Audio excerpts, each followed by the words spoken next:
The Spin-off Podcast Network.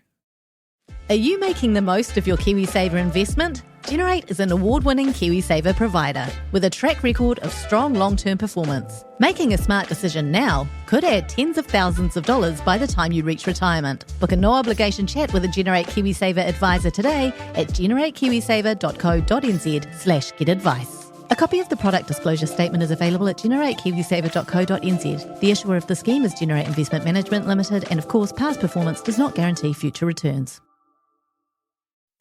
I'm Toby Manhire, and this is Juggernaut, the story of the Fourth Labour Government, a podcast in 6 parts. Doesn't give my opponents much time to run up to an election, does it? This nation is at risk. What do you think you're up to now, you perverted little liar? I could smell the uranium on it as you lean towards the most radical overhaul in the history of New Zealand's administration. Juggernaut, the story of the Fourth Labour Government, made with the support of New Zealand On Air. Listen now on the Spin-off or wherever you get your podcasts. I'm always lower in the mix than Toby. Oh my God, calm down, Janet Jackson.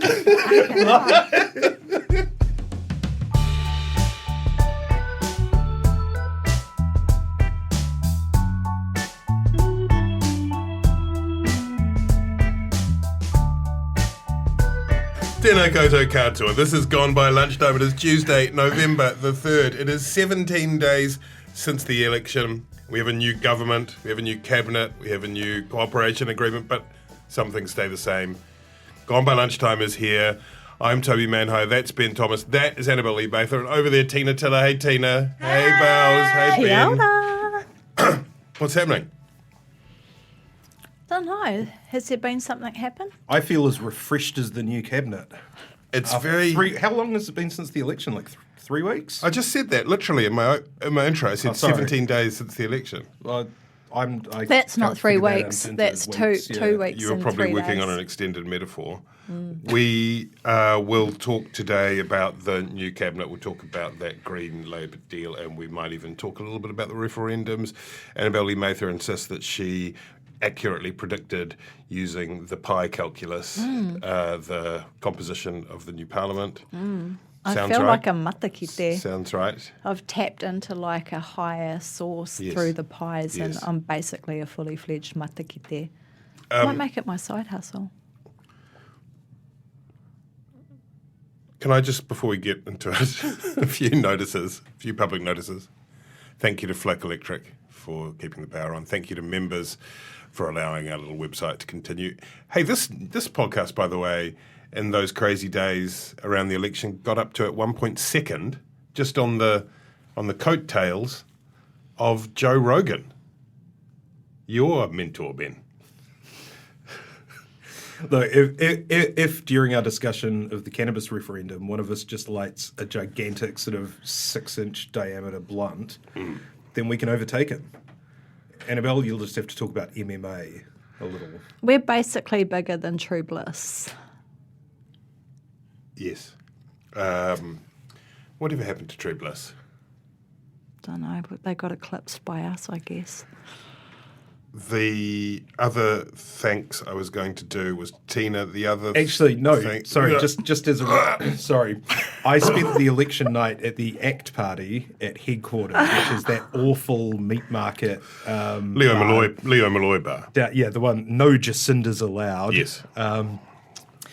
And the only other previous time I've been there, when I went into the bathroom, there was a poster on the back of the toilet stall door advertising a TrueBliss show there the next week. So that is what happened to TrueBliss. They are playing house shows at Headquarters Bar, and Jacinda Ardern may not attend. Wow. Maybe we could host a live pod there.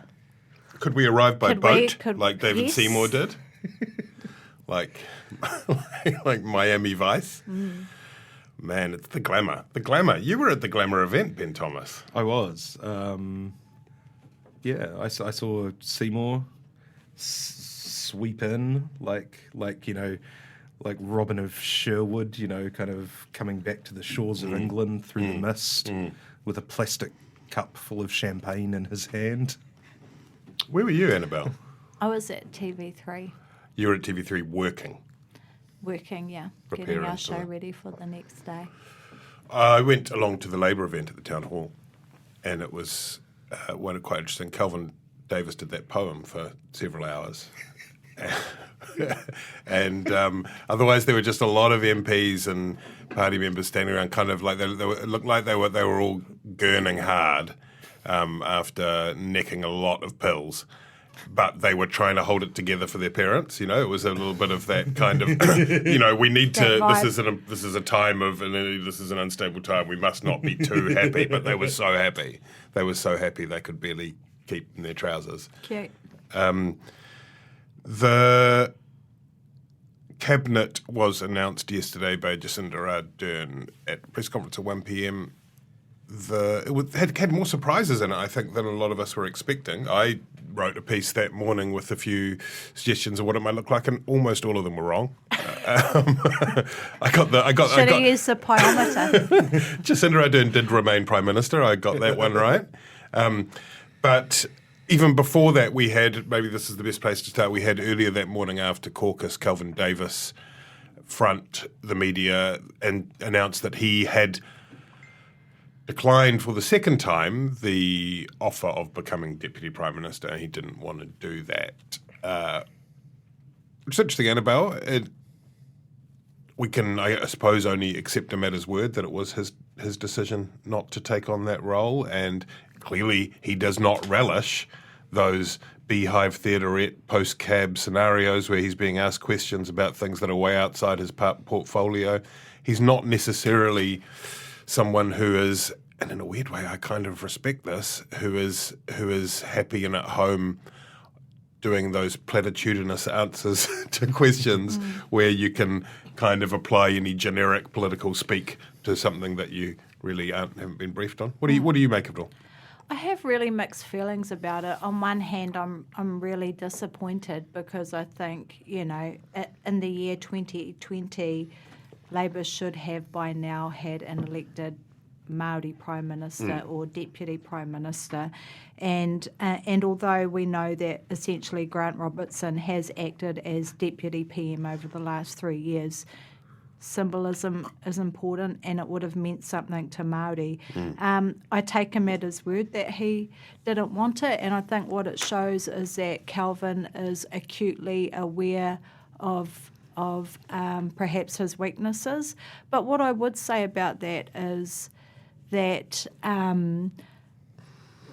there's two parts to being a politician, particularly to being a minister. One is being able to be charismatic and articulate and communicate well and charm the media and look great. And the other side of it is doing the actual mahi. And Kelvin is fantastic at doing the mahi. And what I would say about Kelvin too is that he's actually a great communicator. If you've ever listened to him deliver a speech on a marae, he can deliver the most moving, kōrero, inspiring, all of those things. But I think what's happened is in the New Zealand media, there's become this sort of gotcha mentality towards making Kelvin look stupid. It seems like it's become a bit of a sport. It's a bit cool if you can make Kelvin look like wanting and like a bit of a dick. And I think it's almost become this self-perpetuating thing where the more aware of it he becomes, the poorer his performances in dealing with some of those interviews. So I think that those interviews aren't a reflection on how well he does as a minister. And I think we've seen the results already in corrections and the numbers coming down during the COVID response committee. Many of the people who came to talk about tourism talked about what a great minister Kelvin was. So, I think good on him for making that decision. A lot of Māori will be disappointed, but he's still, I believe him when he says that he wants to focus on the mahi, and that's where he'll make the real difference for our people. And we'll come back to certain important symbolic things soon, because Nanaima Huta is another big symbolic one. We'll come back to that in a sec. But Ben, he picks up as well Minister for Children. He's got, as Annabelle says, quite a a serious policy brain on him. What do you make of it all? I also believe that he volunteered to step down and not be the Deputy Prime Minister. I don't believe for a second Jacinda Ardern's very long speech at the beginning of her cabinet announcement about how hard she tried to dissuade him from that. I think that probably less would be more in terms of sort of creating that narrative for the Prime Minister. I think she over-embellished that a little bit. Annabelle's totally right. Kelvin Davis is very aware of his strengths and his weaknesses. And one of his weaknesses, unfortunately, is fronting oppositional media and doing that sort of house business. He has been a good minister over the past 3 years. He's very committed. He's a very genuine guy.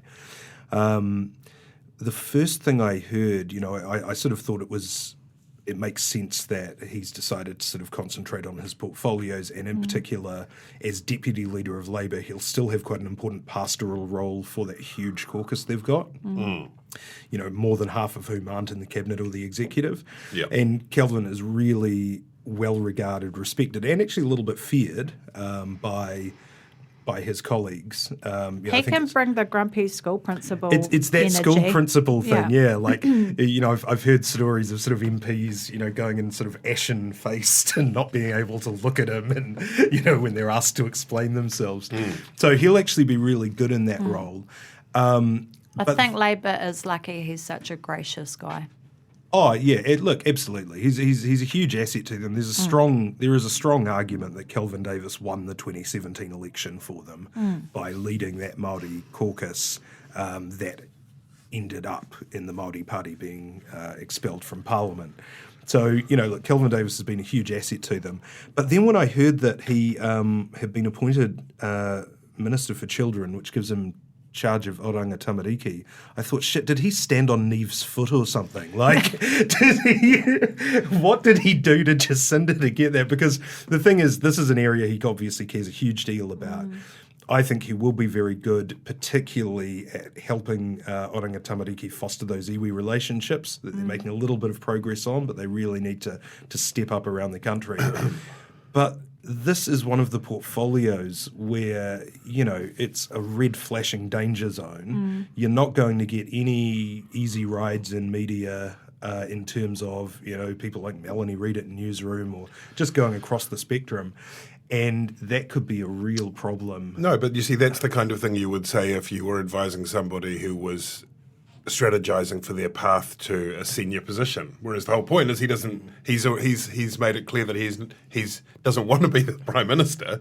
And so taking on the hard job that is a really important job that is incredibly important for Māori in New Zealand. It's like that makes sense, doesn't it? I agree with you both. It's one of those portfolios that is a hiding to nothing, but I think he will be an enormous asset there, and I appreciate that he's brave enough to take it on and do the mahi that needs to be done to start turning those numbers around. And I think when you think about it, he is a great fit. He comes from that Māori education background, working with tamariki. He's always taken a really strong stand against violence, family violence, all of those sorts of things. He has great iwi networks. He's respected by iwi. So in terms of power sharing and getting iwi on board, iwi are already crying out to take care of their kids. So I think helping that transition to happen, he'll be excellent. And he has associate education as well. And by being number 3 in cabinet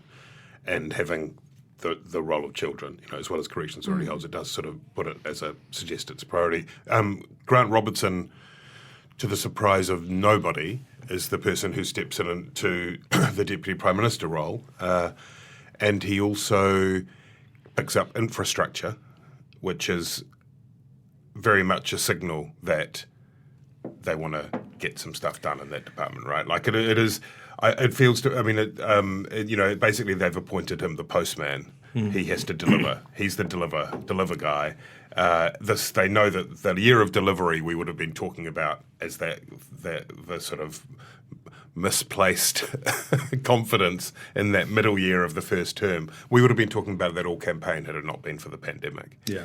And they know that they've got to get stuff done They've got to make housing the stuff. and transport. They've The got to stuff needs make to be stuff, made, real and then stuff. people use They've the got to stuff stop that voting they on make. stuff and Do the announcing stuff. stuff. Yeah. And they need stuff to exist in the Well, real world. Yeah. That's free advice. The infrastructure portfolio is an interesting one. I think it only started in about 2011 when John Key was trying to make a point about how much his government cared about infrastructure. And at that point, it was given to the finance minister, Bill English. And I think the only times it's ever been separated from finance was actually Shane Jones. Yeah. Yeah. So I mean, I feel like it's one of symbolic. those that should just be sort of rolled back into finance. It sort of transcends because- a bunch of other things, but it's symbolic. Yeah. It's kind of it's one of those ones that it demands an accountability in a way, right? Like it says that Grant Robertson has to take personal accountability as a result of giving himself infrastructure, finance, Deputy Prime Minister, and in interviews today and yesterday, he himself used the word deliver. So it's on him, Yes. and he is the bulldozer now. What else is interesting to us? We talked about Nanaia Mahuta, which was one that not many picked, and it's a pretty powerful signal to put out in the world that we have Wahine Māori as our Minister of Foreign Affairs. Annabelle, a lot of enthusiasm about the appointment, I think. Yeah, a lot of enthusiasm and then surprisingly some surprise. Some surprise. Yeah, I've seen people on Twitter like, why is Nanaia Minister of Foreign Affairs and Trade? It's like a couple of reasons. Firstly, she's one of their most experienced ministers and MPs and has spent nearly a quarter of a century in Parliament now. Yes. Secondly, her family has intergenerational experience of negotiating and hosting and communicating with foreign dignitaries, going right back to Potatau Te Whero.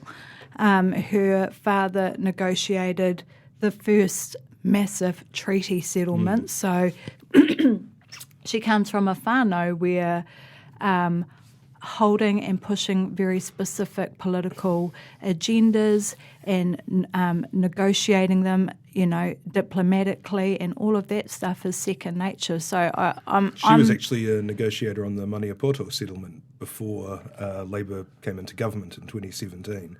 So she's been in that space pretty recently as well. That's right. She's used to all this high-level stuff. So the fact that some people are surprised surprises me because she seems like the perfect fit. The thought that there is a wahine Māori wearing a moko kauae that will be representing New Zealand on the international stage fills me with immense joy, and I think she'll do a fantastic job. But what I do think is interesting is for her to have Ministry of Foreign Affairs and local government seems like an odd fit. I know local government is something that she's had for a long time. The local's global. But local government is one of those portfolios where you actually do have to be around the country all the time, in Little Hair, meeting with those councils, sorting through those issues. And of course we know, I realise we're in the middle of COVID, but foreign affairs is something that takes you away from the country a lot. So to me that seems a strange mix of portfolios, and I just wonder, why someone like Willow Jean Prime, who has a local government background, I think the youngest ever elected councillor in Northland or the far north, wasn't given local government. So it'd be interesting to see how they balance out those two, how she balances out those two portfolios. The reason I was surprised that Nanaia Mahuta was made Foreign Affairs Minister is actually just because the job is usually a bit of a reward. It's usually because it's such a plum appointment, because it usually involves going overseas, being escorted in motorcades, having, outriders to your limos. And so it's seen as a kind of payoff either to get somebody into a coalition, as per Winston Peters in his 2 stints as foreign minister, or to pay off somebody like Murray McCulley, who's been, a sort of senior kind of backroom leader for many years. And, that was the reason that a lot of people thought that it would be Andrew Little as kind of payoff for that smooth transition from his leadership to Ardern's, or to David Parker, who's been around for a million years and had sort of 35 portfolios in the first term of the government. But yeah, look, Nanaya's extremely experienced. She's been around a long time. I'm sure she'll do a great job. The local government thing, I think the main impetus with keeping her there is the Three Waters reform, which she's been very close in sort of driving along with David Parker, and that's actually a huge issue. When you look at the sort of the decay of pipes in Wellington, shit spilling onto the streets. In terms of infrastructure, Grant Robertson, he's the postman, he's doing the delivery, but he wants to be cutting ribbons on shiny new motorways, on bike lanes, on renewable seaweed processing plants that make biofuels or whatever. He doesn't want to have to deal with all of the decaying, rusty, shitty pipes that are actually the biggest infrastructure cost that New Zealand faces over the next 50 years. And unfortunately, that's left to Nanaya to figuratively clean up. Let's give it to Grant. We'll get Grant to do it. Hey team, sorry to interrupt. It's Producer T here, just wanting to tell you about the Spin-Off Members. A new, well, not really new, but an initiative to help us fund all the journalism that you want to know. You can email us, tell us what you want to see, anything you want. Visit thespinoff.co.nz/members. And while you're here, just listen to one of our other podcasts. Do it. I'm telling you, it's a great time. Okay, bye. One of the interesting things about the cabinet, the way it's laid out, Ardern trailed it as being designed to deal with COVID. We had the COVID election, we've got the COVID cabinet, but also the economic recovery that is entailed. And in doing so, she's appointed Chris Hipkins as the Minister for the COVID-19 response, which is an interesting new role. There was a lot of conjecture about whether he would keep health or keep education. Instead, he's kind of kept sort of half of health in a way, in that the MIQ portfolio that Megan Woods had is gone, and that presumably now falls to Hipkins. He has a role overseeing all the bits of the all-of-government response that remain. So he's still got a massive portfolio. I think it's interesting with Megan Woods that I had $5 on her becoming the Minister of Health, and I was, as in almost everything, dead wrong about that. But I think it's interesting that she's number 4, and she has, of course, housing, which again is a bit like, the broader issue of delivery, which is something that we didn't talk about because we were too busy talking about something that was so in our faces. And again, this term, really, Labour has to make progress on housing, otherwise they're finished. Otherwise, right? All of those first home buyers will be like buying up all the houses and yes, leaving the country in crisis. Selfish. No, bastards. but they do, and I thought all it the was baby boomers interesting are just that, trying to provide more rentals. Yeah, more expensive rentals, which is what we want. House prices obviously are in a death spiral upwards right now as a result of relaxing the LVRs. Yeah. And the sort of very, very low interest rates that were meant to stimulate the country by getting banks to lend more to businesses, to invest at these low interest rates, to grow their production, and instead has just gone entirely to baby boomers to borrow more, to buy more second and third and fourth houses.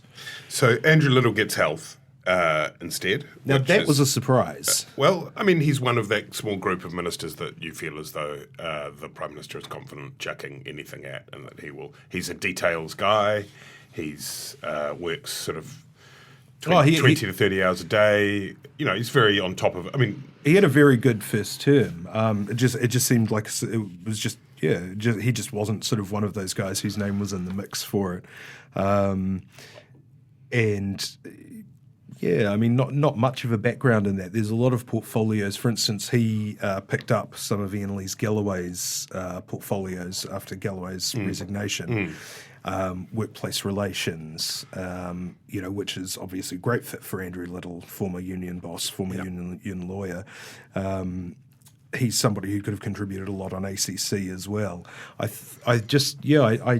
I'm not quite sure what the PM's thinking there was, except that, somebody competent needed to have this portfolio. Competency and experience, I mean, in the way that Annette King took health with that kind of experienced head. And, oversaw it. It was interesting, though, because we saw from Peeni Henare probably the only overt lobbying I think I've ever seen from an MP to have a specific portfolio, when he was getting on the social media and talking about how he'd love to pick up the challenge of leading health, which is very unusual for an MP. You don't normally ever lobby in public for a portfolio.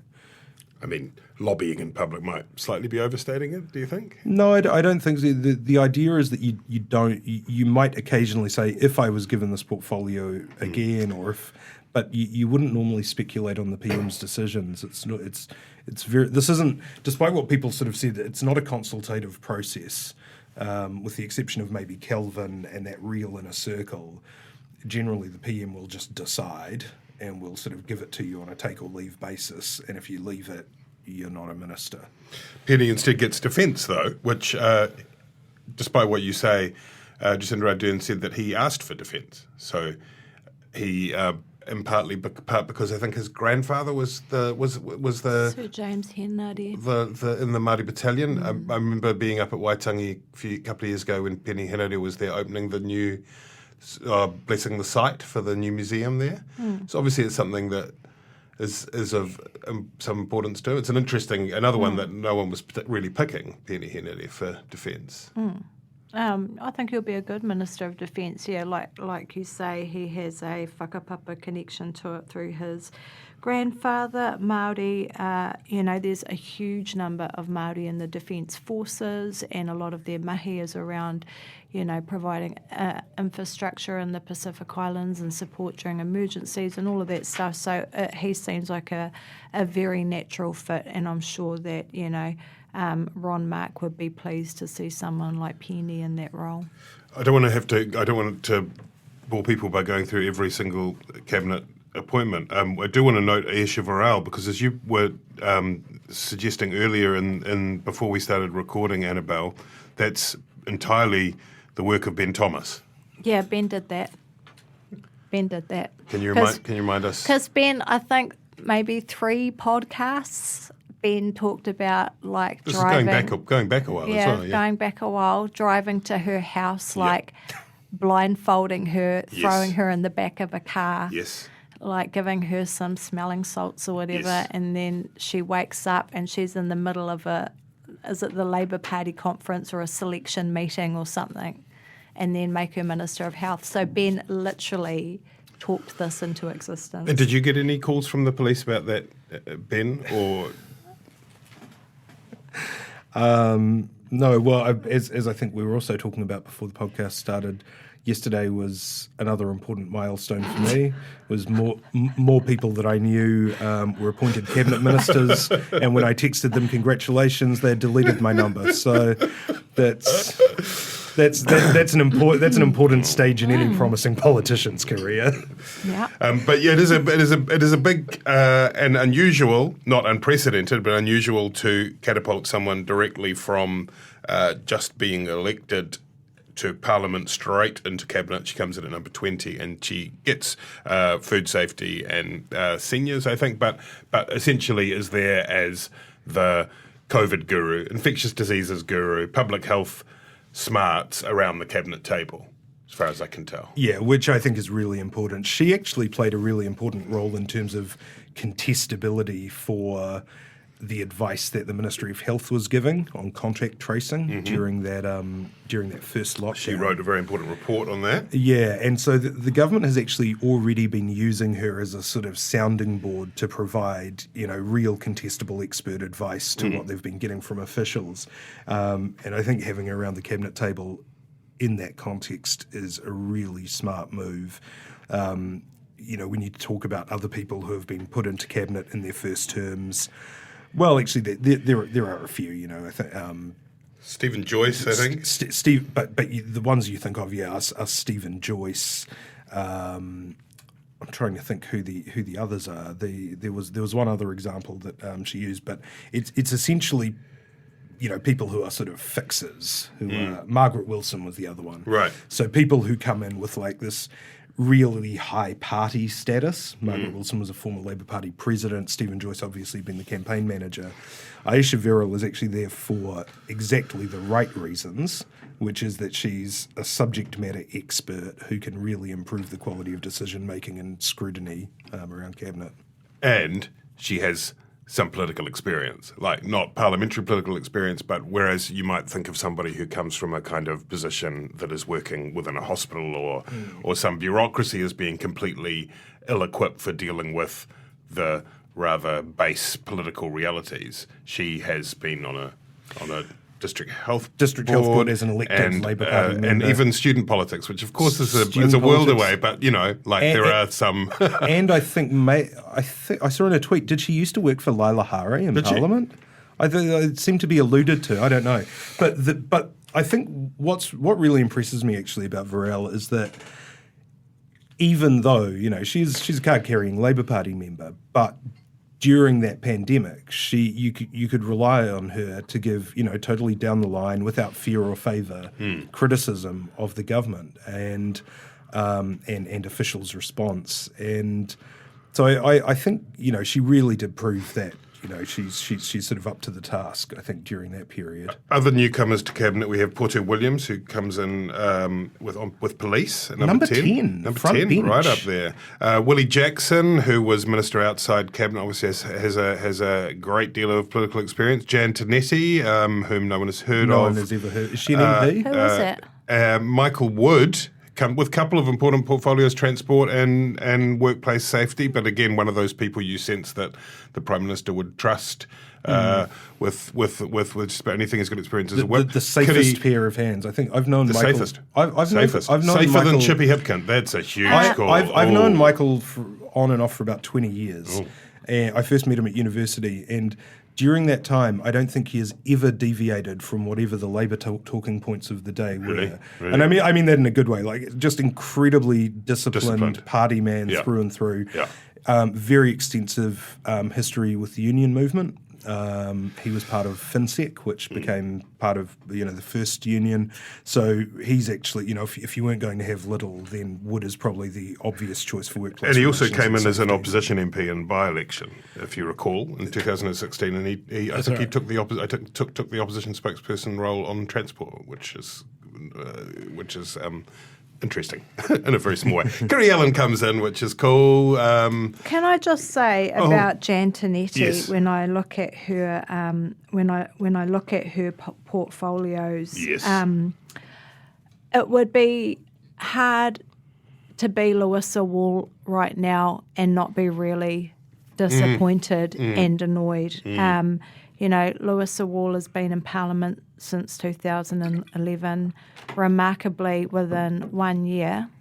2011 or earlier, Ben? 2011. Earlier. So Ross Robertson, when he retired. Hang on, let's Google it. She's Hold the line, caller. She's been in since Labour's last term. So I think about 2006 or 7. Can we Google it? She's been in a long time. Google it.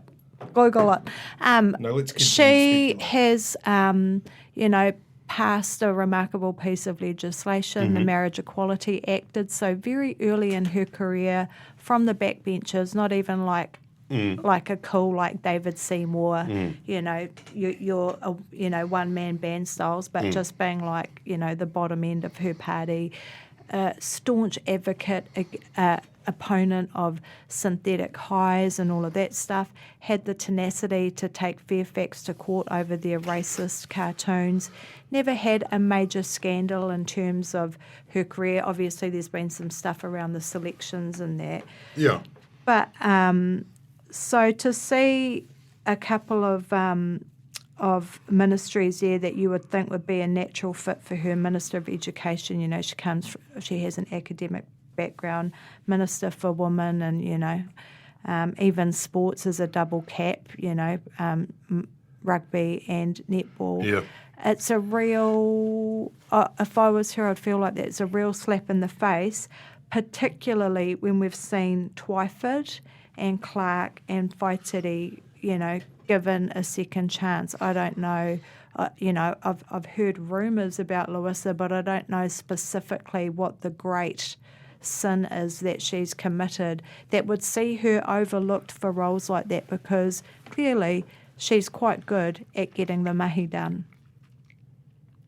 Yeah, I mean, you don't want to speculate too much, but it is one of the sort of great question marks of this government, which is why I just looked it up, she's been in since April 2008 as list MP. Sorry. And, so this is somebody with 12 years experience, which in the context of the Labour caucus is massive. That puts her right in the top rung.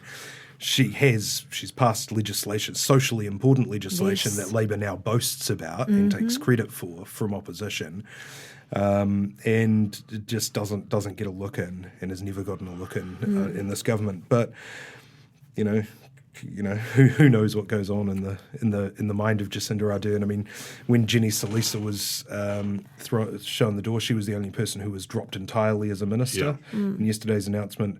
And again, the PM did a long dissertation about how she and Jenny Salisa had talked about it and had both decided that Jenny should wanted to look in another direction. Yeah. I mean, it's one of those direction things, was out of the cabinet door. In terms of the kind of the public-facing stuff, the superficial stuff that we talk about, Jenny Salisa just didn't really figure, right? But so and yet to be demoted all the way out of the ministry is quite a big thing. Twyford goes out of cabinet. The criticism of Salisa was that she found it hard to make decisions, and things like I think the vaping legislation was one example that it was something that was probably ready to go, or probably didn't need to take sort of 3 to 4 years. Maybe they should make her leader of the National Party. Can I just say then. too, in terms of Carmel Sepuloni at number 6, quite surprised by that, and I think that there will be advocates in the social welfare space that will be perhaps a little bit disappointed that she's retained social development. Big story out today about how Māori are far less able to access the COVID benefit than Pākehā are. Massive disparities there. And then she also picks up, she's got ACC as well, which is kind of, faces similar issues in terms of the whole two-tier system where people on ACC get cared for and others don't. So, I think there'll definitely be some concern. Although presumably from the leadership's point of view, she's implementing government policy. So there's and it'll be interesting to see, and we'll get onto that a bit, whether or not there's any impact that the Greens can have on that front, because of course, if we remember in the 2017 Coalition and Supply Agreement as it was then, there was a promise to overhaul the welfare system, and then we had the expert advisory group, and then not a great deal of that got implemented. On the broad view of the cabinet, one of the things that's been talked about both here and abroad is the diversity in the cabinet, and there are various kind of numbers like women 8 of the 20 in cabinet, 13 of the 28 executive, 5 Māori in cabinet, 8 in the executive, half of the 28 are white, 8 of the 28 are women of colour, 4 LGBT, etc., etc. What is that important, Annabelle? 8 are straight white men. I think I counted 9, but anyway. Maybe that's in cabinet. Maybe 9 with James. Yeah, so we're hanging in there, Ben. We're hanging in there. But I mean, that must be a historic far low too many. for a New Zealand executive. Off with their heads. I think overall it looks pretty good, right? Ben? Yeah, I think Ardern learned a lot about under-promising and over-delivering in that first term. We saw a very conservative campaign where they didn't promise a lot after, the debacle of Kiwi Build and setting these goals that they couldn't achieve. I think she did, she signalled the same thing here. Yeah. She had talked mainly, in quite conservative terms about this reshuffle, or this new cabinet rather. But actually, you're quite a surprise. A lot of bolters. I think you'd say Priyanka Radhakrishnan is a bolter. a number in cabinet like Poto Williams, Jan Tinetti, that people weren't really expecting. Some, as we've sort of talked about, no one was expecting Jan Tinetti because no one's ever. We discovered that Jan Tinetti exists. Literally that was the biggest literally reveal. this morning, I'm like, it's actually interesting the on the straight white men point, which is important. You have to go down to number 5. But I feel confident that Chris Hipkins will be flying the flag for us. In a very real sense, he is the Joe Rogan Kia of the Chris. New Zealand Parliament. Kia kaha, Chris. Get in All there. of our, You all will of be our a hopes wonderful ambassador fly for your with you. people. Yeah. Let's talk a bit about that Green Agreement, which Can we just talk about Phil Twyford first? Must we? He's the Minister for Disarmament and Arms Control, which I think means that in about 2 years, I will have had my leg blown off by a landmine. Annabelle will be caught in crossfire at the Point Chev shops. Toby will be injured in an ammunitions explosion at his house. That's so dope. Love that. Can we talk about the Green Labour deal a bit? That was it was sort of a very hot thing over the weekend. There was the Zoom calls, and then Labour sort of slightly gazumping that by going, I'm going to announce it at 4:30, forcing the issue through. A lot of the left edge of the Green Party very angry about the deal, wanting to sit on the opposition benches. In the end, what did they get? In terms of ministerial portfolios, James Shaw retains climate change, which is not a great surprise. Marama Davidson gets a ministerial warrant, remembering that she did not in the last term, in part because it was to create a kind of conduit to the membership at large. She gets an Associate Minister of Housing with a focus on homelessness and a special role Minister for Prevention of Family and Sexual Violence. And there are a few other bits and bobs, but basically the quid pro quo for that is not to vote the government down, not to vote against the government on confidence and supply, which is a small difference, but arguably an important one. With last time round where they promised in their agreement that they would support the government on confidence and supply, and the difference being slightly a numbers in the House thing, which basically means that now, even if National and ACT decide, even if the Greens decided to go with National and ACT, they couldn't bring the government down because they've got to abstain on that. Do you think that the Greens could have hoped for more, Annabelle, like in this debate about whether or not they should have got into bed with them? I think this will go down in history as the most ungenerous deal of all time. Even John Key, who didn't really need the Māori Party, gave them much better deals in that they got actual ministries that had actual money attached to them, a la Whānau Order and the Ministry of Māori Development. I think it's concerning because if Labour wants a third term, they're going to need the Greens. There's no New Zealand First to fall back on anymore. So they kind of needed to take care of them this time around, and I don't think this deal does that.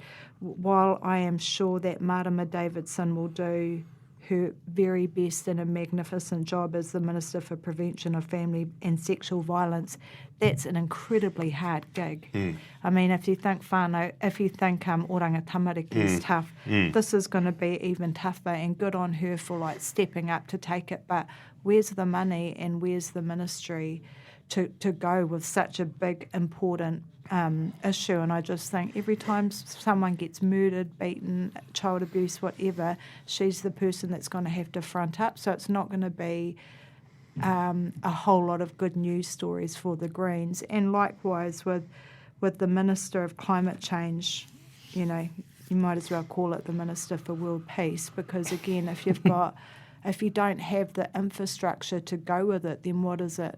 Yeah. What is it really? It's a really tough gig. So I think they've been very hard done by.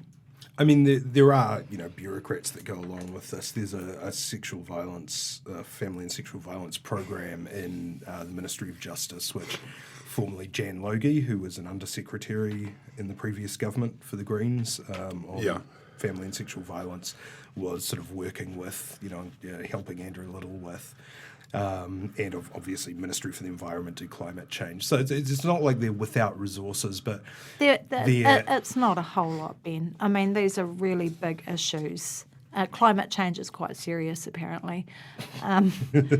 But you need a lot. You need a lot of resource to go with that. One of the things is that the ministers attend cabinet when it's an issue that relates to their portfolio, and you can make a case without even being cute that's climate change is every portfolio basically, right? Like I'm just gonna sit here. He's just gonna turn up every time. James Shaw's just gonna sort of try and sneak into the camera room. Hey, I'm here. Yeah, I mean, I think part of the reason this sort of works well for Labour is that they're very simpatico on this. I mean, Labour would not have been able to get a climate change minister as good as Shaw from within their own ranks, and they're largely on the same page, and so I think they're happy for Shaw to drive it because they don't have, a particular vision beyond the Zero Carbon Act of how things should pan out. Same with prevention of family and sexual violence. I don't think there'll be much of a clash between what the Greens want and what Labour wants in this respect. So in a way, I think this is less Labour conceding anything to the Greens and more just them outsourcing work that they know the Greens will do well for them. Yeah, and the idea is that it leaves the freedom for the Green Caucus for Ricardo to run wild while his parents it's going to be interesting to see. But I mean, we got bored to tears by the idea of the support parties getting wins. All the press releases come in with win for New Zealand First, win for Greens on policy. But the Greens, to placate the membership, I think, and remembering that they needed to get 75% from the membership, and I think there were 17 against or something out of 150. So it got through, but the deal, if it had been much worse, arguably wouldn't have. Like, it was close. It was close. But I think for Manama Davidson, who hasn't had a ministry before, will be looking hard to get some wins, like on the homelessness stuff, with those charges for the motel accommodation, or whatever it is. You'd want to see something in the first year, otherwise it could start to unravel. Well, if I was them, I would have wanted Ministry of Children and Ministry for the Environment. Yeah, and no doubt they did, but they didn't have any. They didn't have any leverage. It's just the no, but reality I think of it, it's not a reflection of them. I think it's a reflection of Ardern and Labour, because John Key was more generous than what they're being, and they're going to need the Greens if they want a third term. The brutal reality, though, is that the Greens in the next term have nowhere to go. If there's still enough numbers for Labour and Greens to form a government, the Greens won't abstain, the Greens won't go with National, the Greens will support Labour just as they have all the way through, no matter how much they've been dumped on. I mean, but the Greens could get taken right out, reduce what they could suffer.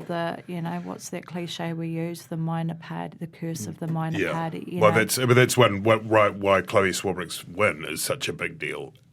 Is it does, assuming she does a really good job and works hard, and Auckland Central rewards MPs who work hard, then it means that they would have some insurance. Which is why it would have been nice to see her maybe get a couple of undersecretary roles, like, undersecretary for women, for conservation, for Doobs.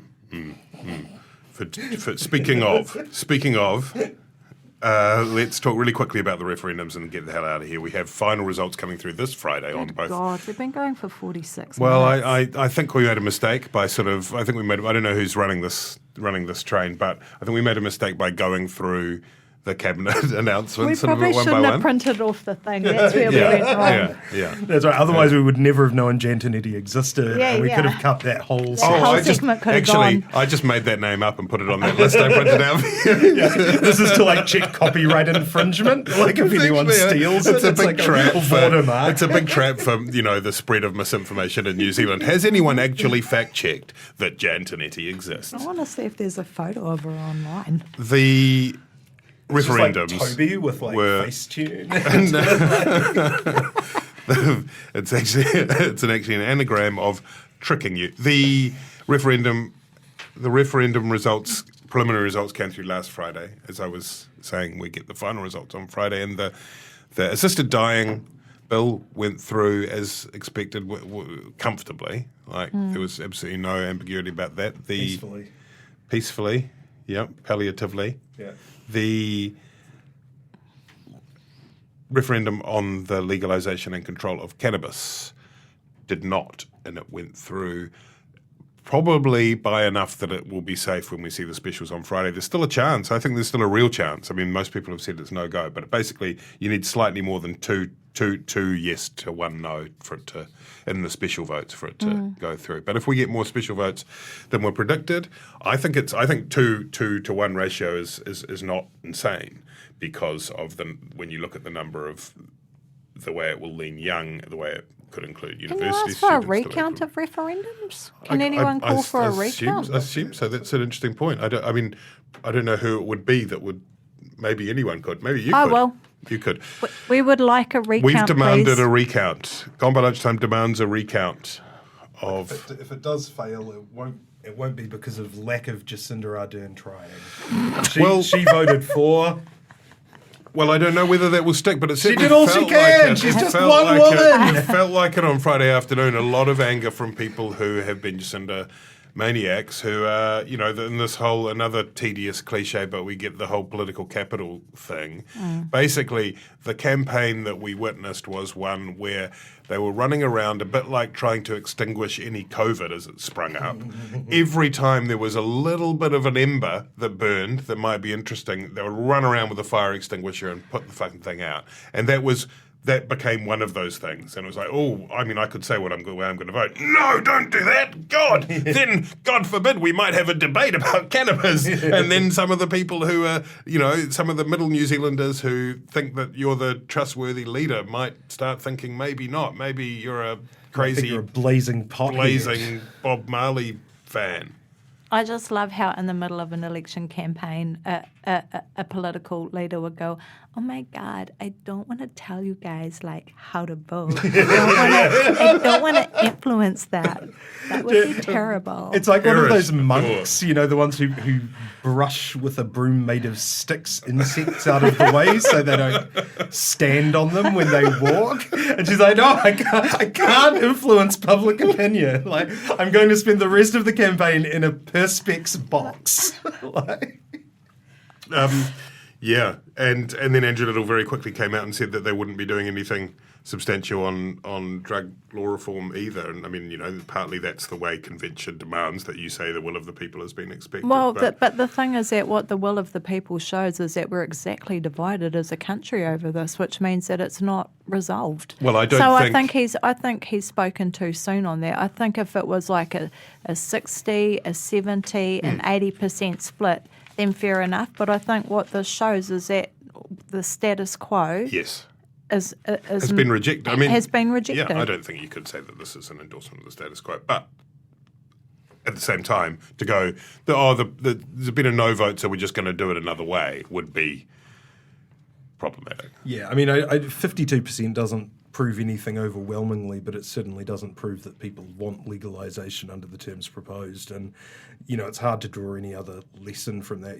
I would have liked for the referendum to have succeeded and the bill to be passed, but you can't, it lost. Do you know one of the things, and I think that the media... I disagree. I think that they just have to pony up and come up with some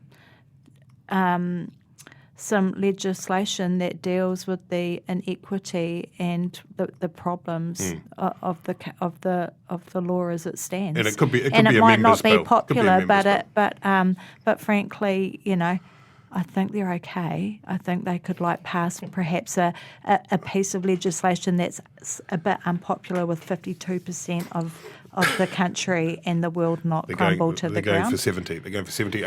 The one thing I was just going to add to that is that I think that the media, probably including us, need to accept some responsibility for it, is that the weird thing we've seen is that, in a way, the most extended debate that I've seen around our cannabis laws has come after the result of the cannabis referendum. Yeah. And that's a So bit, true. that's not really how it's meant to work, right? And I feel like in retrospect, maybe what we should have done when we extended the never-ending campaign by 4 weeks is just lock off a week and say, we are not going to talk about the normal election, we're just going to talk about this referendum this week. Anything else will be verboten. You'll get tasered if you talk about the general election. We're just going to talk about the cannabis. Anyway, maybe we should have done that. Next time. We'll do it next time. We'll do it next time. We'll do it next time. Speaking of next time, we'll talk to you next time. Shit, this is magic. Joe Rogan, watch out. We're coming for you. Thank you, Tina. Thank you, Annabelle. Thank you, Ben. Thank you, Flick Electric. Thank you, members. Get some merch for Christmas from our merch store.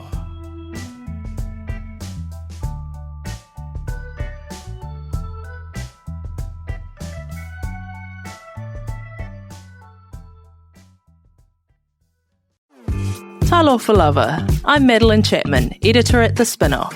If you have the means, consider supporting our high-quality journalism by becoming a Spinoff member. Sign up now at thespinoff.co.nz/donate. Do you find it hard staying optimistic with all the financial news in the media? I'm Bernard Hickey, and on my podcast, When the Facts Change, I'm here to help you navigate the ever-changing landscape of economics in Aotearoa. So join the conversation every Friday on When the Facts Change, brought to you by the Spinoff Podcast Network in partnership with KiwiBet. The Spinoff Podcast Network.